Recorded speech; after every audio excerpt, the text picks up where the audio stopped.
Hello and welcome to the third episode of Let's Talk, exploring the issues affecting all of our lives. I'm your host, Austin Harris. Today we will put politics aside and talk about the history that binds us together.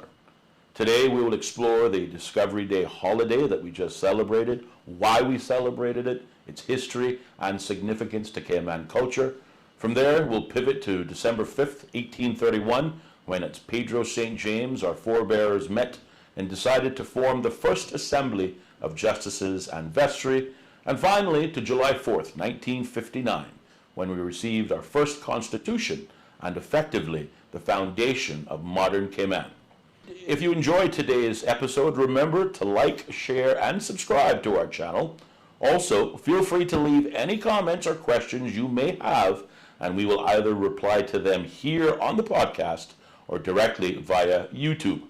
With that, I would like to send a shout out to our listeners, Mr. Selvin Richardson and George Chalette. Thank you for tuning in. We are privileged to have with us today a great statesman, former leader, and Knight Commander of the British Empire, the Honorable Sir Alden McLaughlin. Austin, thank you for inviting me. It's good to be here. It's been quite a while since I've done any interviews, whether on radio or TV or in this new format, streaming. Yes. Well, hopefully it won't be that different. And again, we'll just forget that there's cameras and microphones around, and hopefully we're just having a chit chat, albeit over water as opposed to maybe a favorite beverage.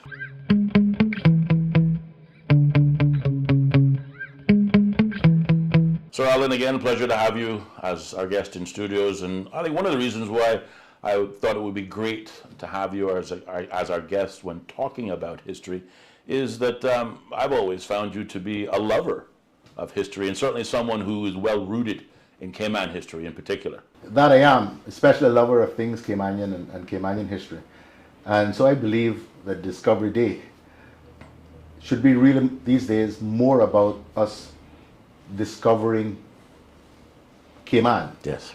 Discovering our history, discovering from whence we came, helping to get younger people and people who have only been here in more recent times when things are good, to understand and to discover from whence Cayman has come and the kind of people, the hardy souls that built this country, built the foundation of this country over hundreds of years before the good times started to roll. Indeed, sir. But with that, let's talk history. Mr. McLaughlin, talk to us a little bit about Discovery Day, if you can, for a moment, its significance. And then fast forward maybe a few centuries to when Cayman really started to establish itself, if you will, come out of that small fishing village into the, well, quite frankly, the financial powerhouse that it is today. Well, Austin, the history books tell us that in 1503, on his fourth voyage, Christopher Columbus and his crew, which included his brother, actually sighted the sister islands on their voyage. That was the so-called first discovery of the islands, certainly the first recorded discovery by Europeans. The islands were uninhabited, but that doesn't mean that there weren't visits here by other crew to get things like water and to fish for turtle and otherwise. But the Cayman Islands remained a place that very few people knew about, heard about for hundreds of years. The battles between Spain and Britain over the centuries for possession of the islands in the Caribbean in particular, and more broadly all the way down to Guyana, resulted in the Treaty of Madrid of 1670, which ceded Jamaica and the Cayman Islands to the British Crown. So we've essentially been British since 1670. And while there were some visits here by various people, it wasn't until the 1700s that the Cayman really started to be settled by shipwrecked people, by, it is said, some deserters from Cromwell's army in Jamaica, and various other people. But we remain a place that very few people knew about for many, many years. The population remained very small for hundreds of years. Indeed, up until the point when I was born, which I like to think was not that long ago, 1961, Cayman's population was still 8,500 people. And the people here, our forebears, basically eked out a living from the sea and land as best they could. The men became widely known across the world as excellent seamen because that's what they did from the time they could walk. They were in a boat and in the water. So it's really that period, starting in the 50s, when Cayman really started to increase the amount of economic activity, and the opportunities for people here started to begin to blossom. Your father, my father, most Caymanians, generational Caymanians, our fathers went to sea, and our grandfathers went to sea, and great-grandfathers, because that's what there was. There was little in terms of economic opportunity here in Cayman. Yes. But what happened in the aftermath of World War II, increasingly across the Caribbean, British colonies were becoming very unhappy about continuing that relationship. And we saw, and the history books tell us, that over the course of the 60s all the way up to the 80s, more and more Caribbean overseas territories, as they're now known, colonies as they were known then, opted for independence. The significant one for us, obviously, was when Jamaica opted to go independent, which occurred then in 1962. But in the run-up to that, they had to figure out, that is the British Crown and Jamaica, what do we do with these three islands? Our own people said, we have the right to determine, to a large extent, what we do. And I'm going through this fairly quickly because it takes quite a bit of time to go into detail. But we wound up with that very key decision being taken locally, that we did not want to go independent along with Jamaica and essentially become part of the nation of Jamaica, but we wanted to become what was then called a crown colony in our own right. Yeah.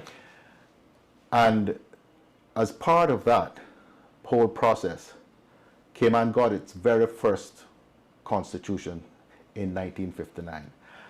I've always said, since I started reading and studying these things over the years, is that event, more than any other, is what has charted the path that Cayman, the path of incredible success economically that Cayman has been on for these last 60 years. And by that you mean the writing and signing of the first constitution? This is the first constitution, because before that, Cayman was governed as a dependency of Jamaica by Jamaica, and it was a period of what some of the historians have called a benign neglect. Basically, we were left for more than 100 years, probably close to 200 years, to do our best with whatever we had. Yeah. And Caymanians, being the kind of people that we are, decided, listen, they're not paying us any attention, so we are going to develop our own legislature ourselves. And they did. And it had no constitutional or legal effect as far as Britain and Jamaica was concerned, but certainly as far as the local people were concerned, we had created our own, what I will call, semi-democracy. And I say that because it wasn't a true democracy, because the only people who were allowed to sit around the table, the only people who were allowed to stand for election were white males over the age of 18 years old. It might even have been 21 back in that time. And they had to be landowners.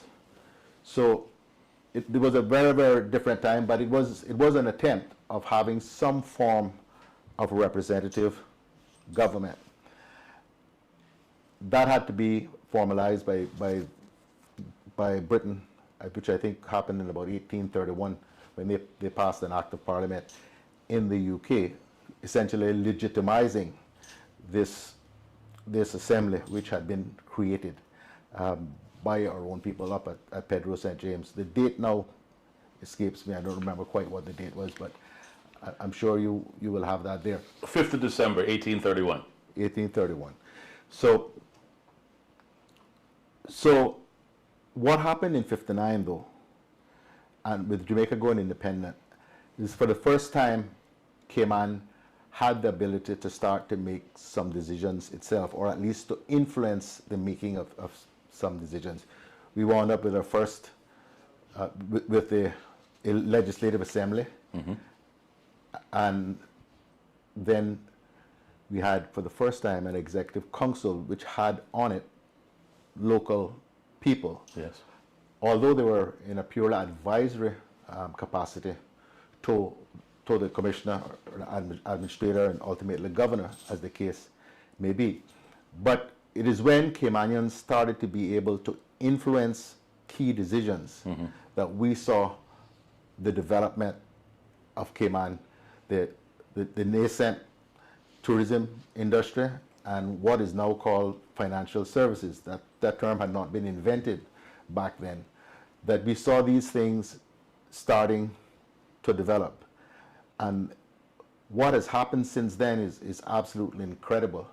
I mean, the Cayman that we live in now bears very little relation to the one that I grew up in. The opportunities that are available now and have been since I was a youngster, which were not available to my parents and grandparents and those that came before us, are just incredible. The population grew from, as I said, 8,500 when I was born to, by 1970, when that census was taken, just over 10,000 people. By the time I graduated high school in 78, the population was at 16,000. And it just kept growing like that. It is now estimated to be some 72,000 people. Yes. And the opportunities for our people are just incredible compared to what my parents and their parents had available to them. My generation was the first generation of Caymanians that had a real opportunity for further education.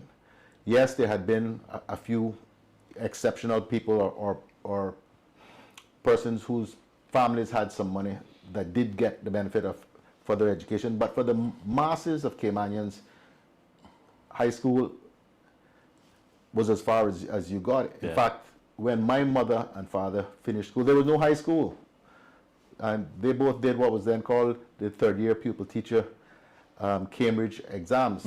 But you were expected to leave school at 14. Right. And if you weren't good academically, you went long before that, right? And a lot of the young men and their families were complicit in this, and the authorities were complicit in it, wound up going off to sea at 16, 17 years old, yes, with everybody telling white lies about their age, so they could go and send some money back home.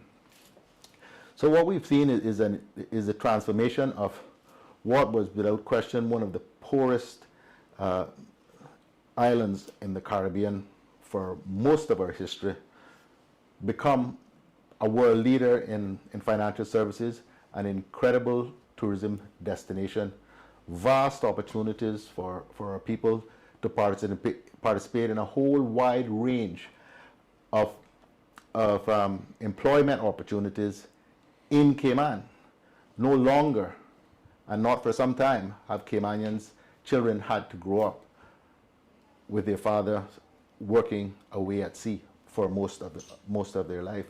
So that's been incredible, but that has come also with a great deal of challenges. I think Cayman has done incredibly well.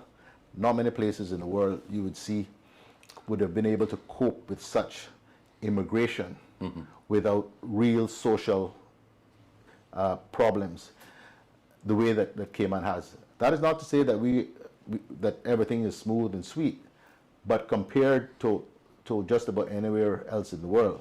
And I don't know of any other place that has encountered this level of immigration in such a short period of time. Yes. But we've been able to do so, and to do so well. We hear about the challenges with education. I hear a lot of the naysayers, banging on about Cayman's education system is not good. I challenge anyone to tell me where else in the world, with a population of 70,000 people, have the local people produced as many lawyers, Yes. doctors, accountants, and other professionals as these three little islands have done. Yes, there are things we need to continue to do to improve the opportunities for all children and young people in our school system. But our education system is far from being the failure that I read about on certain news services over and over and over again. Yes. Now, you mentioned that the 1950s and 1960s were times of great change, particularly for us in the Cayman Islands, and historians certainly wouldn't disagree with you. I think it was former UK Prime Minister Harry Macmillan who said at the time that the 50s and 60s represented a time of the growth of national consciousness. Now, on that point, at that time, 50s and 60s, Jamaica, Trinidad, and other overseas territories sought to look to independence. They wanted to, run their own affairs. We in the Cayman Islands chose a different path, and that is, of course, to maintain and grow an ongoing relationship with the United Kingdom. Would you say that relationship, the Cayman Islands, between the Cayman Islands and the United Kingdom, has been central to our success over the past 60 years? I think so. There will be those who disagree fundamentally with me about that. But I think the evidence shows very clearly that with a population then of about 8,500 people, with little in terms of infrastructure, with not many Caymanians very few Caymanians having had the educational opportunities that are necessary really to produce the kind of leadership that you need, our country needs, that the right decisions were taken back then. Remain as a crown colony.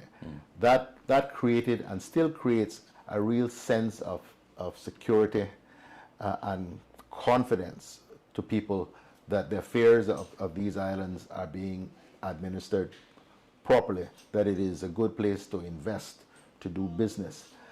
And I think there is still real currency in that. Although I am one who believes firmly that Cayman should increasingly be able, Caymanians, to make the decisions for this country. That is why I devoted, I'd say, 12 years of my almost 22 in politics to pushing for greater autonomy for Cayman, for greater ability of local leaders, local elected people, to make the key decisions that affect the course of this country. Yeah. Now, democracy is an imperfect thing. Sometimes you get good governments, sometimes you get mediocre governments, sometimes you get terrible governments. But it is the people who choose those governments at the poll. And that's the way it should be.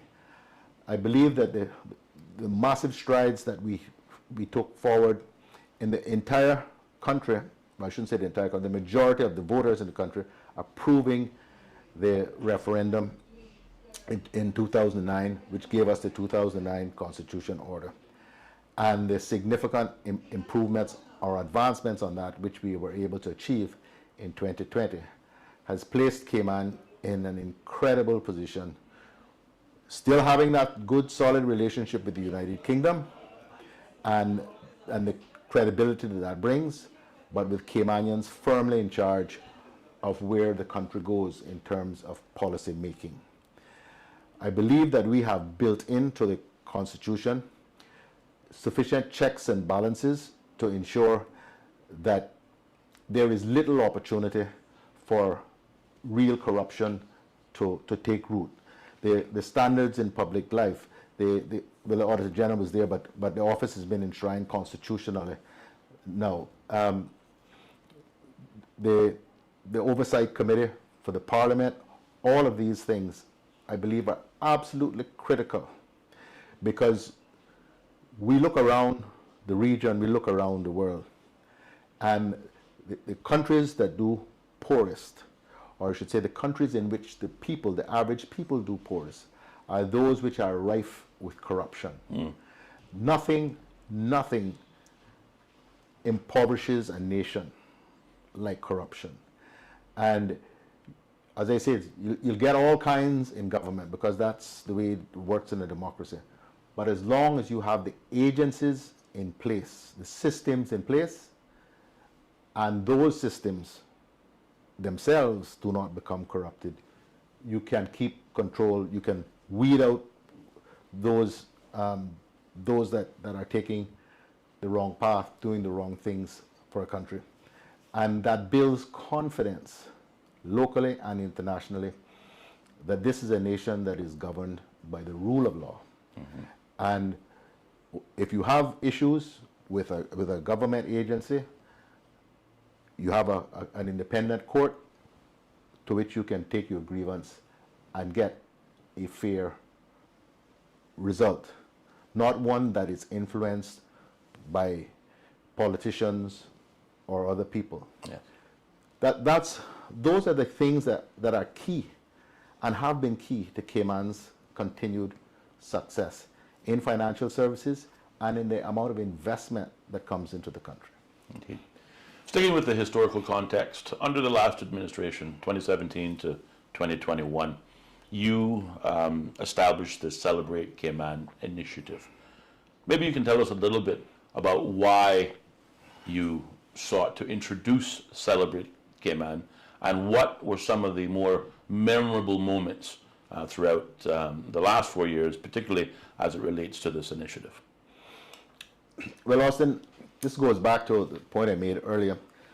The sheer speed, the pace at which Cayman has gone from a rural fishing community to a world leader in financial services and a world-class destination for tourism. And all that's gone along with that, the economic success, the creation of this infrastructure. Most people who live in Cayman now have little concept of the Cayman that I grew up in, let alone the one that my parents grew up in.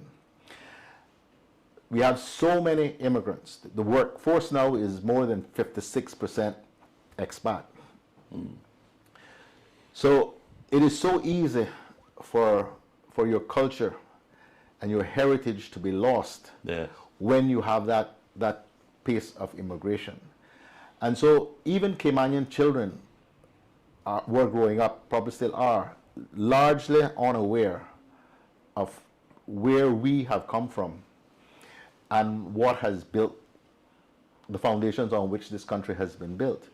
And so I felt that I didn't come up with the name, Celebrate Cayman. I think it's an absolutely brilliant name. I believe Sam Rose and Alfonso Wright and Marzita Borden and those came up with that name. But I knew what the concept I was trying to push, which was a celebration of things Caymanian. Yes. An opportunity for us to pause and look in detail at some of the critical things that have shaped the Cayman that we know. Up until 1958, women did not have the right to vote. Can you believe that? My mother, who was a dispenser at the hospital, working, raising children, she couldn't vote. I mean, when that struck me for the first time, I felt, and this goes back before Celebrate Cayman, this goes back when I was culture minister between 2005 and 2009. Okay. I said we have to celebrate the fact that women got the right to vote and to stand for public office. And that's why you see that of the older Caymanian woman Yes. passing essentially the baton to a younger Caymanian woman who holds the globe, holds Yes. the world in her hands. Because up until that point, Caymanian women didn't have a right to fully participate in the community, in the society. Yes.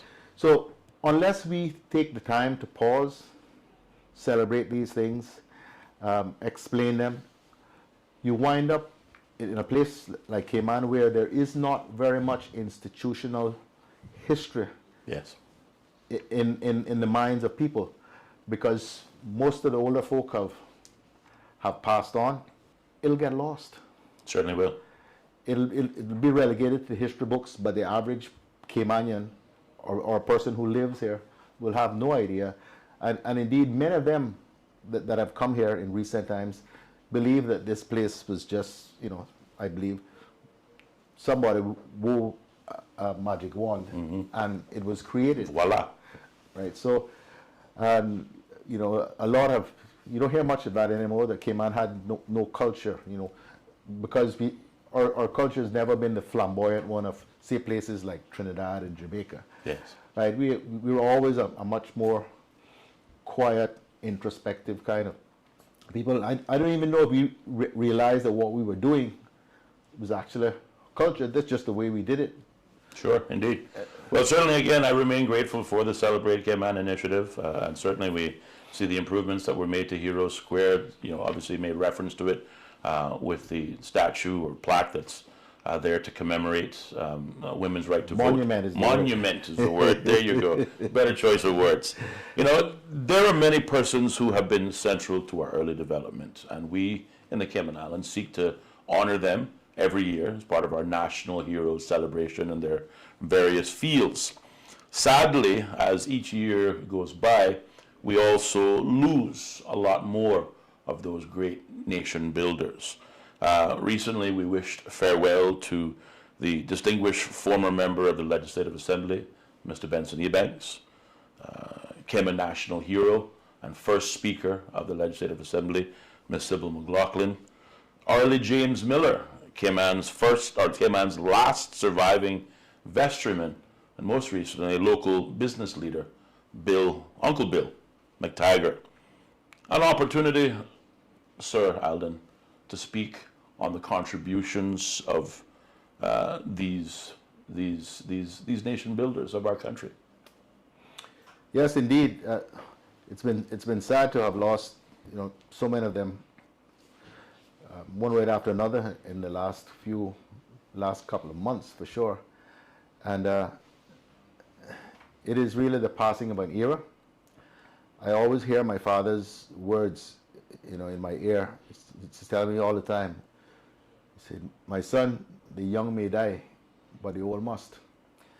And with their passing, as I say, huge bits of institutional knowledge get buried with them. For someone though, like the Honorable Sybil McLaughlin, National Hero, and for Mr. Benson, as we all call them, thankfully they wrote down quite a bit, and so we have the benefit of that. I think it's important, and it will continue to be important, that we take every opportunity we can to pass along this knowledge of our history and development to people who have recently come here and made Cayman home, but probably even more important, our children and young people as they go through school, so that they can have a real sense of connection to where they have come from whence this country has come. Mm-hmm. Because I believe it is only with a proper recognition and acceptance of an acknowledgement of who we are, where we came from, that we can properly chart the course for the future. Otherwise, people just look at this place as some sort of blank canvas that only started once they set foot here and became aware. It is important, I think, and it will continue to be more and more important as Cayman's immigrant population grows, that we hold on, not just hold on to these cultural things that are unique and make Cayman and make Caymanians, Yeah. but that we seek to infuse them into the broader population, so that those who come here and those who are born since what I call the good times have a greater sense of understanding and appreciation of the uniqueness, the specialness of these three islands we call Cayman. Sir Alden, I thank you so very much for taking the time to join us and share with us a brief history of the Cayman Islands, which you know so well. And to our audiences, we also say thank you for taking the time to tune in. We hope, as always, that today's conversation was both enlightening and informative. Remember to like, share, and subscribe to our channel. Also, if there is a discussion that you would like us to have, please take the time to leave those suggestions along with any other comments on our YouTube channel. Please tune in every Tuesday and Thursday at 4 p.m. for another episode of Let's Talk, exploring the issues affecting all of our lives. I'm your host, Austin Harris. Until next time.